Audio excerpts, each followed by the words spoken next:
নমস্কাৰ প্ৰিয় দৰ্শক সকলোকে স্বাগতম জনাইছো মই পাৰ্থ প্ৰিয় দৰ্শক এইবাৰ যে নিৰ্বাচন সেই নিৰ্বাচনত পুৰুষতকৈ বেছি মহিলা ভোট দিবলৈ ওলাই আহিল একচুৱেল ফিগাৰ টু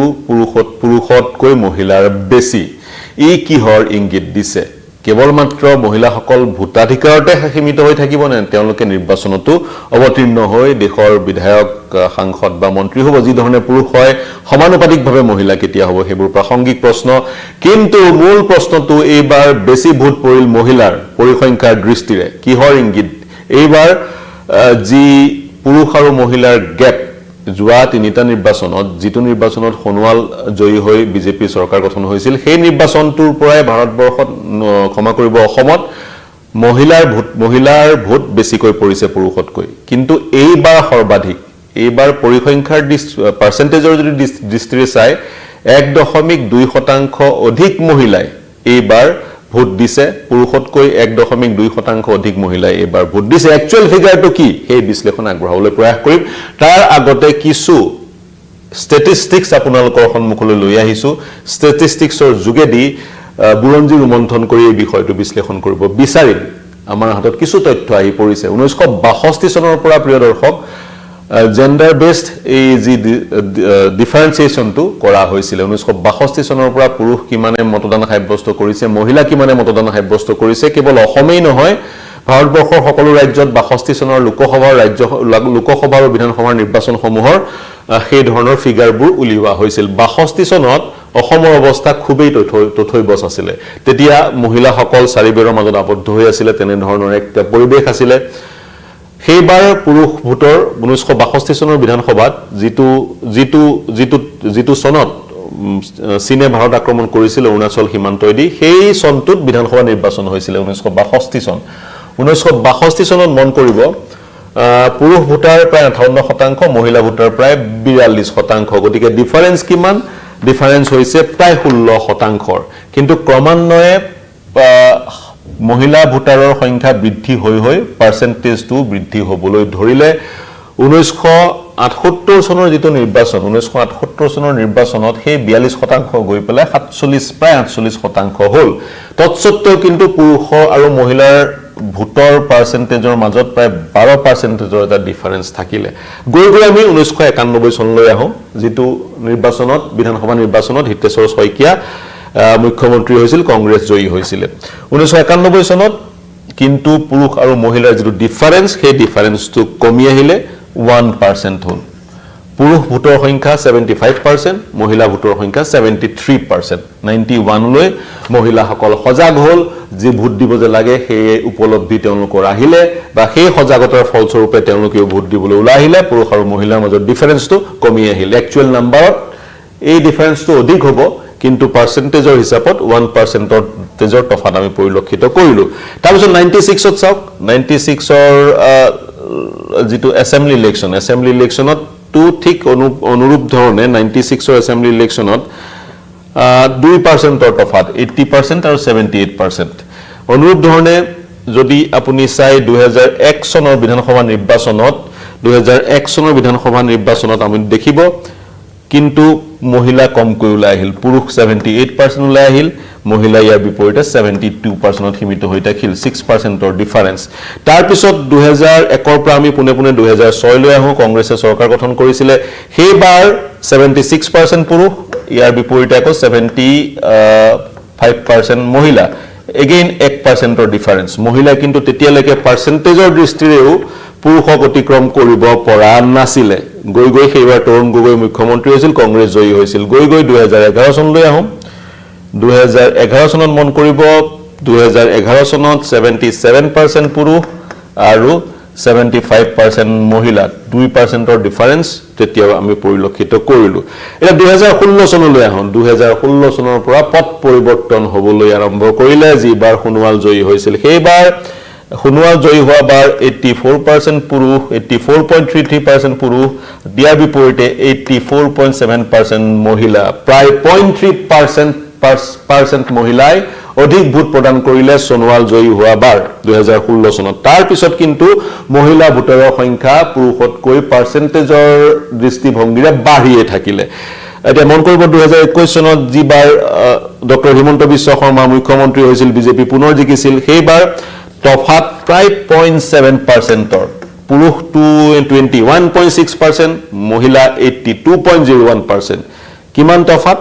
0.7%, আৰু এইবাৰ চাওক পুৰুষ 85.33, মহিলা 86.50, the difference is of 1-2%, 1.2% অধিক মহিলাই পাৰ্চেন্টেজৰ দৃষ্টিভংগীৰে এইবাৰ পুৰুষতকৈ 1.2% অধিক মহিলাই পাৰ্চেন্টেজৰ দৃষ্টিভংগীৰে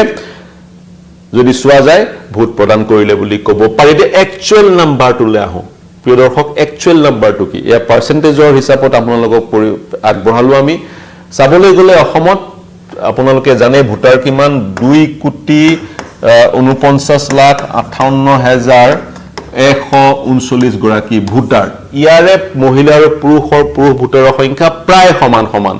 1,24,82,213 গৰাকী পুৰুষ, ক্ষমা কৰিব 1,24,82,213 গৰাকী পুৰুষ, 1,24,75,513 গৰাকী মহিলা, মাত্ৰ 6,700 গৰাকী অধিক পুৰুষ ভোটাৰ মহিলা ভোটাৰতকৈ। পুৰুষ ভোটাৰ মহিলা ভোটাৰতকৈ কিমান বেছি? 6,700 গৰাকী। গতিকে এক প্ৰকাৰ প্ৰায় সমান পুৰুষ মহিলা। এতিয়া মহিলা কিমান বেছিকৈ ওলাই আহিল? 1,40,246 গৰাকী অধিক মহিলাই এইবাৰ পুৰুষতকৈ অধিক মহিলাই এইবাৰ ভোট দিলে। 1,40,246 গৰাকী অধিক মহিলাই এইবাৰ ভোট দিলে। এক ধৰণেৰে চাবলৈ গ'লে কাৰ্বি আংলং জিলাৰ সমষ্টি কেইটাৰ যিমান ভোটাৰ আছে সিমানেই এই পৰিসংখ্যাটো। আমৰিকে ধৰি পাহাৰীয়া জিলা কেইখনৰ সমষ্টি কেইটাত যিমান ভোটাৰ আছে সিমান সংখ্যক অতিৰিক্ত মহিলাই এইবাৰ ভোট প্ৰদান কৰিলে পুৰুষৰ তুলনাত। এতিয়া যদি আমি 126টা সমষ্টি 126 সংখ্যাটোৰে এই পৰিসংখ্যাটো ডিভাইড কৰি দিওঁ, অৰ্থাৎ 126টা সমষ্টিত সেই 1,40,246 গৰাকী মহিলাক ডিভাইড কৰি দিওঁ, তেতিয়া প্ৰতিটো সমষ্টিত পৰিবগৈ 1,113 গৰাকী মহিলা। আৰু বিভিন্ন সমষ্টিত দেখা পোৱা যায় কেতিয়াবা প্ৰাৰ্থী 500 ভোটৰ ব্যৱধানত হাৰে, কেতিয়াবা প্ৰাৰ্থী 1000 ভোটৰ ব্যৱধানত হাৰে। গতিকে এই 1,113 এই পৰিসংখ্যাটো বিভিন্ন সময়ত ডিচাইচিভ হৈ পৰিব পাৰে। মন কৰিব, এয়া কিন্তু একচুৱেল এক্সপ্লেনেশ্যন নহয়, এয়া হৈছে পৰিসংখ্যাৰ ষ্টেটিষ্টিক্সৰ দৃষ্টিৰে কৰা এক বিশ্লেষণ। গতিকে 1,113 পৰিসংখ্যাটো এক ধৰণৰ ডিচাইচিভ পৰিসংখ্যা বিভিন্ন সমষ্টিত হ'ব পাৰে। এনে ধৰণৰ পৰিসংখ্যা, এনে ধৰণৰ নাম্বাৰছে নিৰ্ণায়ক ভূমিকা গ্ৰহণ কৰিব পাৰে। গতিকে অসমৰ নিৰ্বাচনী বুৰঞ্জীত আমি প্ৰথমবাৰৰ কাৰণে আন এটা পৰিঘটনা দেখিলো, সেইটো হৈছে পুৰুষতকৈ 1.2% অধিক মহিলাই মতদান ভোট প্ৰদান কৰিলে। আৰু যদি একচুৱেল ফিগাৰটোত চাওঁ, পুৰুষতকৈ 1,40,246 গৰাকী অধিক মহিলাই ভোট প্ৰদান কৰিলে, যিটো ইন ইটছেল্ফ ইজ আ ৰেকৰ্ড, অভিলেখ এইবাৰ মহিলাই গঢ়িলে। 1952 চনৰ পৰা এতিয়ালৈকে পুৰুষক পিছ পেলোৱাই নহয়, পুৰুষক 1,46,246 গৰাকী মহিলাই পিছ পেলালে ভোট দিয়াৰ ক্ষেত্ৰত। গতিকে এইটো পৰিসংখ্যা পালো। এতিয়া আন এটা বিশ্লেষণ বিভিন্নজনে আগবঢ়াই আছে, মহিলাৰ এই জোৰত হিমন্ত বিশ্ব শৰ্মাৰ চৰকাৰখনে হিমন্ত বিশ্ব শৰ্মাই পুনৰ চৰকাৰ গঠন কৰিব নেকি? কাৰণ মহিলাসকলক আকৰ্ষিত কৰিবলৈ এইবাৰ চৰকাৰখনে বিভিন্ন প্ৰয়াস কৰিছিলে। গতিকে সেইটো এক বিশ্লেষণৰ অৱকাশ থকা প্ৰশ্ন। সেই প্ৰশ্নটোৰ উত্তৰ বিশদভাৱে এই সময়ছোৱাত দিব নোৱাৰি, কাৰণ এই সময়ছোৱাত অপিনিয়ন পোলৰ অৱকাশ নাহে, এক্সিট পোল বন্ধ কৰি থৈ দিয়া আছে। এতিয়া এই পৰিসংখ্যাটো আমাৰ হাতলৈ আহিলে আন এটা এই বিষয়টোৰ সৈতে সংলগ্ন হৈ থকা আন এটা বিষয় আপোনালোকৰ সন্মুখলৈ আনিব বিচাৰিছো। মহিলাসকল আঁচনিৰ যোগেদি প্ৰলোভিত হ'ব আৰু তেওঁলোকে হেলদোল ভাঙি ভোট দিয়ে থাকিব। এই গোটেই পৰিঘটনাটোতে তেওঁলোক ঘূৰি থাকিব নেকি, বা এই গোটেই পৰিঘটনাতে তেওঁলোক সীমিত হৈ থাকিব নেকি, এই প্ৰশ্ন উত্থাপন হৈছে। কিন্তু এই প্ৰশ্নটোৰ উত্তৰ এনেধৰণে দিব পৰা যায়। প্ৰিয় দৰ্শক, মই যদি হোৱাইট বৰ্ডখন পুনৰ ব্যৱহাৰ কৰোঁ, অহা 18-19-20 এপ্ৰিল তাৰিখে সংসদৰ বিশেষ অধিৱেশন অনুষ্ঠিত হ'ব, লোকসভাৰ আৰু ৰাজ্যসভাৰ। সেই বিশেষ অধিৱেশনত এখন অতি গুৰুত্বপূৰ্ণ বিধেয়কৰ বিষয়ে আলোচনা হ'ব। সেই বিধেয়কখন হৈছে আপোনালোকে জানে নাৰী শক্তি বন্ধন অধিনিয়ম বিধেয়ক কনষ্টিটিউশ্যন 106th এমেণ্ডমেণ্ট এক্ট 2023 বিধেয়ক নহয় ইতিমধ্যে আইনলৈ পৰিৱৰ্তন হৈছে আইনখনৰ নাম হৈছে নাৰী শক্তি বন্দনা অধিনিয়ম আইন আৰু any technical nomenclature to hoise constitution 106th amendment act 2023 sonot মহিলাৰ কাৰণে 33% লোকসভাত ৰাজ্য সভাত আৰু বিধান সভাত আসন সংৰক্ষণ কৰি ৰাখিবলৈ এই বিধেয়কখন গৃহীত হৈছিল আৰু যেটো 2027 ত সেন্সাস হ'ব সেই সেন্সাসৰ পিছত যি সমষ্টি পুনৰ নিৰ্ধাৰণ হ'ব সমষ্টি পুনৰ নিৰ্ধাৰণৰ পিছত মহিলাসকলৰ কাৰণে 33% সংৰক্ষণ এক্সিকিউট কৰাৰ কথা আছিল অৰ্থাৎ 2029 ৰ পিছৰ যেটো লোকসভা নিৰ্বাচন অৰ্থাৎ 2024 ৰ যেটো নিৰ্বাচন সেই নিৰ্বাচনটোত এই আইনখন কাৰ্যকৰী কৰি 33% আসন লোকসভা আৰু বিধানসভাত মহিলাৰ কাৰণে সংৰক্ষিত কৰি থোৱাৰ কথা আছিল কিন্তু এইবাৰ চৰকাৰে ভাবিছে এই আইনখনত বিশেষ সংশোধনী ঘটাই 2029 ৰ যেটো নিৰ্বাচন হ'ব লোকসভাৰ আৰু তাৰ পিছত পৰ্যায়ক্ৰমে যিবোৰ বিধানসভা নিৰ্বাচন হ'ব সেন্সাসলৈ অপেক্ষা নকৰি এই নিয়মটো লাগু কৰাৰ কথা চৰকাৰে ভাবিছে আৰু যদিহে সঁচাকৈ 2029 ত এই নিয়মটো লাগু হয় তেতিয়া কি হ'ব তেতিয়া প্ৰথমতে সেন্সাসলৈ অপেক্ষা নকৰি 2011 চনৰ যি লোকপিয়ল সেই লোকপিয়ল অনুসৰিয়ে সমষ্টিৰ পুনৰ নিৰ্ধাৰণ হ'ব লোকসভাৰ আসনৰ সংখ্যা 543 ৰ পৰা বৃদ্ধি হৈ 816খন আসন হ'ব কিমান বৃদ্ধি হ'ব প্ৰায় 49% বৃদ্ধি আৰু ইয়াত মহিলাসকলৰ কাৰণে কিমান আসন সংৰক্ষিত হৈ থাকিব 33% that means 217খন আসন মহিলাৰ কাৰণে সংৰক্ষিত হৈ থাকিব 217খন আসন মহিলাৰ কাৰণে সংৰক্ষিত হৈ থাকিলে অনুৰূপ ধৰণে অসমতো সংৰক্ষিত হৈ থাকিব লোকসভা সমষ্টিত মহিলাৰ কাৰণে আসন অসমত যদিহে ধৰি ললো এতিয়া 14খন আসন আছে তেতিয়া 21খন আসন হ'বগৈ লোকসভাৰ এই আইনখন কাৰ্যকৰী হোৱাৰ লগে লগে এই আইনখনত সংশোধনী ঘটাই কাৰ্যকৰী কৰাৰ লগে লগে 21খন আসনৰ 33% ৰিজাৰ্ভ হৈ থাকিব তেনে ক্ষেত্ৰত 7খন আসন মহিলাৰ কাৰণে ৰিজাৰ্ভ হৈ থাকিব অসমত 14ৰ পৰা গৈ আসনৰ সংখ্যা 21 হ'বগৈ আৰু 7খন আসন মহিলাৰ কাৰণে সংৰক্ষিত হৈ থাকিব 2029 ৰ লোকসভা নিৰ্বাচনত গতিকে কেৱল মাত্ৰ ভোট দিয়াতে মহিলাসকল এবাৰ সীমিত হৈ থাকিব নালাগে আচনি যুগত বিভিন্ন জনে তেওঁলোকে শাসক দলক বা বিজেপিক ভোট দিছে বুলি কোৱাৰ যে অপবাদ সেই অপবাদ লৈ থাকিব নালাগে প্ৰকৃততে তেওঁলোকে প্ৰাৰ্থী হ'ব পাৰিব প্ৰাৰ্থী হৈ সাংসদ হৈ মন্ত্ৰী হ'ব পাৰিব দেশক নেতৃত্ব দিব পাৰিব এতিয়া অসমৰ বেলিকা অসমত এইবাৰ যেটো নিৰ্বাচন হ'ল তাৰ পিছৰ নিৰ্বাচনটোত 33% মহিলাৰ যি সংৰক্ষণৰ ব্যৱস্থা হেয়া লাগু হ'ব এতিয়া অসমত বিধানসভাত কেইখন আসন সংৰক্ষিত হৈ থাকিব অসমত তেনে স্থিতিত সমষ্টিৰ পুনৰ নিৰ্ধাৰণ হৈ আসনৰ সংখ্যা 126 ৰ পৰা হ'বগৈ 190 যদি আসনৰ সংখ্যা হয় তেতিয়া থুলমূলকৈ 62খন আসন মহিলাৰ কাৰণে সংৰক্ষিত হৈ থাকিব 62খন আসন মহিলাৰ কাৰণে সংৰক্ষিত হৈ থাকিব এই যেটো নিয়ম সেই নিয়মটোত এটা সানসেট ক্লজও আছে 15 বছৰৰ কাৰণে এই নিয়মটো লাগু কৰা হ'ব তাৰ পিছত যদি খুব বেছি নিয়মটোৰ যোগেদি লাভালাভ পৰিলক্ষিত নহয় তেতিয়া নিয়মটো উঠাই দিয়া হ'ব কিন্তু এই নিয়মটো কিন্তু কেন্দ্ৰীয় চৰকাৰে 2029 ৰ লোকসভা নিৰ্বাচনৰ পৰা লাগু কৰিব বিচাৰিছে মই পুনৰ কৈছো 2029 ৰ লোকসভা নিৰ্বাচনত তেনে স্থলত অসমৰ পৰা 21 জন সাংসদ নিৰ্বাচিত হৈ যাব তাৰে 7 জন কিন্তু মহিলা সাংসদ হোৱাটো ধুৰুপ বাধ্যতামূলক হ'ব আৰু সৰ্বভাৰতীয় পৰ্যায়ৰ ফিগাৰটোৰ মই কথা কলোই এইবাৰ অসমত যি ধৰণে আমি দেখিলো পুনৰ যদি মই যেটো অৰিজিনেল টপিক আমাৰ সেই টপিকটোলৈ ঘূৰি যাওঁ এইবাৰ যেনে ধৰণে আমি দেখিলো পুৰুষতকৈ মহিলা ভোটাৰ বেছিকৈ ওলাই আহিল বেছি ভোট পৰিল মহিলাৰ পুৰুষতকৈ সেই অনুৰূপ ঘটনা আমি কোত দেখিছিলো বিহাৰত দেখিছিলো যিবাৰ কিছু দিনৰ আগতে কিছু মাহৰ আগতে নীতিশ কুমাৰ জয়ী হৈ আহিছিল সেইবাৰ দেখিলো যোৱাবাৰতকৈ 72 লাখ অধিক ভোট পৰিলে বিহাৰত যোৱাটো নিৰ্বাচনতকৈ হেহতীয়া নিৰ্বাচনটোত 72 লাখৰ 47 লাখ মহিলা আছিল আৰু আমি তাৰ পিছত ফলাফল দেখিলোই যাৰ পৰিপ্ৰেক্ষিতত নীতিশ কুমাৰৰ দলটোৰ জেডিইউৰ ভোটৰ পাৰ্চেন্টেজ 3.7% বৃদ্ধি হ'ল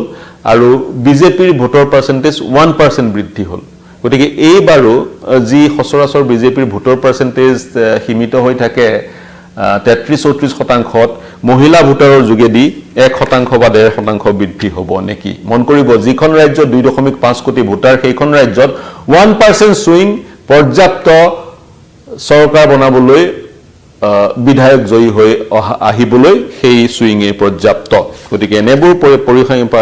পৰিসংখ্যাৰ দৃষ্টিৰে বিশ্লেষণ এতিয়া প্ৰাসংগিক হৈ উঠিছে মই পুনৰ পৰিসংখ্যাটো কৈ দিছো এবাৰ 1,40,246 গৰাকী অধিক মহিলাই পুৰুষতকৈ অধিক মহিলাই মতদান সাব্যস্ত কৰিছে সমষ্টি ওয়াইজ 1113 গৰাকী মহিলাই সমষ্টি ওয়াইজ প্ৰতিটো সমষ্টিৰ যদি আমি ডিভাইড কৰি দিও ফিগাৰটো প্ৰতিটো সমষ্টিত 1113 গৰাকী অধিক মহিলাই পুৰুষতকৈ অধিক মহিলাই মতদান সাব্যস্ত কৰিলে বুলি ক'ব পাৰি যদিও পৰিসংখ্যাৰ দৃষ্টিৰে বিশ্লেষণ কিন্তু সেই ফিগাৰটো এটা ডিসাইসিভ ফিগাৰ হ'ব পাৰে বিগত সময়ত তাতকৈ সৰু ফিগাৰ আমি ডিসাইসিভ হোৱা পৰিলক্ষিত কৰিছিলো যিকি নহওক প্ৰিয় দৰ্শক ওমেন পাৱাৰ এতিয়া আমি বাৰুকৈ ভাৰতবৰ্ষত পৰিলক্ষিত কৰিছো আৰু যেতিয়া 33% ৰিজাৰ্ভেশনৰ বিলখন কাৰ্যকৰী 2029ত কৰিবলৈ অহা এপ্ৰিলৰ 18 তাৰিখে সেই ঐতিহাসিক সভা অনুষ্ঠিত হ'ব অধিৱেশন অনুষ্ঠিত হ'ব তেতিয়া গোটেই বিশ্বৰ দৃষ্টি কিন্তু ভাৰতবৰ্ষত নিবদ্ধ হৈ থাকিব বিগত সময়ত বহুবাৰ 1998 চন মানৰ পৰাই এই নিয়মটো কাৰ্যকৰী কৰাৰ চেষ্টা বহুবাৰ বহুকেইজন প্ৰধানমন্ত্ৰীয়ে কৰিছিলে অটল বিহাৰী বাজপেয়ী মনমোহন সিংও কৰিছিলে সদৌ শেষত গৈ নৰেন্দ্ৰ মোদীৰ কাৰ্যকালত এই কামটো সফলভাৱে সম্পন্ন হোৱাৰ দিশে অগ্ৰসৰ হোৱা যেন লাগিছে যিকি নহওক আপুনি কি ভাবে 33% আৰক্ষণে মহিলাক দেশ নেতৃত্ব দিয়াৰ পৰ্যায় পোৱাবগেনে প্ৰকৃতাৰ্থত নে এনে ধৰণৰ নিয়মৰ যোগেদি যিসকল মহিলা আৰু পিতৃ পলিটিচিয়ান বা মন্ত্ৰী যিসকল মহিলাৰ স্বামী পলিটিচিয়ান বা মন্ত্ৰী বা বিধায়ক বা জনপ্ৰতিনিধি সেই সকল মহিলাই স্থান পাব ফাৰ্স্ট জেনাৰেশন মহিলাই এই প্ৰক্ৰিয়াটোৰ যোগেদি সমাজত বা ৰাজনৈতিক ক্ষেত্ৰখনত খুপনি পুতিব পাৰিবনে এইটো প্ৰাসংগিক প্ৰশ্ন আপুনি কি ভাবে আমাৰ ইউটিউব চেনেল আৰু ফেসবুক পেজত প্ৰৱেশ কৰি আমাৰ কমেন্ট সেকশনত মন্তব্য কৰিব সমান্তৰালে এই বিশ্লেষণ কেলে পানে জনাব নিৰ্বাচনৰ প্ৰতিটো বিশ্লেষণ প্ৰতিটো খবৰৰ কাৰণে চাই থাকিব নিউজ দিন অসম নৰ্থ ইষ্ট ধন্যবাদ